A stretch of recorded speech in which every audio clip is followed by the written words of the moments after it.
నమస్కారం. టీవీ6 న్యూస్ వార్తలకు స్వాగతం. ముందుగా వార్తలోని ముఖ్యాంశాలు. కల్తీ పాలు, కలుషిత నీటిపై అధికారులను ప్రశ్నించిన సీఎం. ప్రజల ఆరోగ్యంపై నిర్లక్ష్యం అస్సలు సహించబోమన్న సీఎం. కలెక్టర్లు క్షేత్రస్థాయిలో పర్యటించాలని చంద్రబాబు ఆదేశం. కల్తీ ఘటనలపై అధికారులకు సీఎం హెచ్చరిక.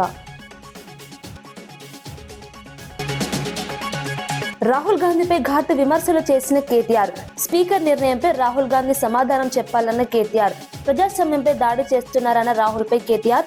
స్పీకర్ కు సన్మానం చేద్దామని వ్యాఖ్యానించిన కేటీఆర్.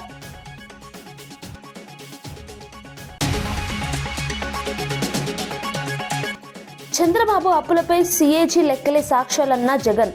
భారీ అప్పులతో రాష్ట్రాన్ని అప్పుల పాలు చేశారన్న జగన్. కోవిడ్ సమయంలోనూ హామీలు అమలు చేశామన్న జగన్.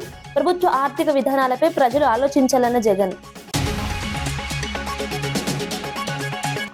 కాంగ్రెస్ ప్రభుత్వం దోపిడీ చేస్తుందన్న శ్రావణ్ దాసోజు. మైనింగ్ అక్రమాలపై ప్రభుత్వంపై దాసోజు ఆరోపణలు. వనరులను దోచుకుంటున్నారన్న ఎమ్మెల్సీ దాసోజు. అక్రమ మైనింగ్ పై ప్రభుత్వాన్ని నిలదీసిన దాసోజు.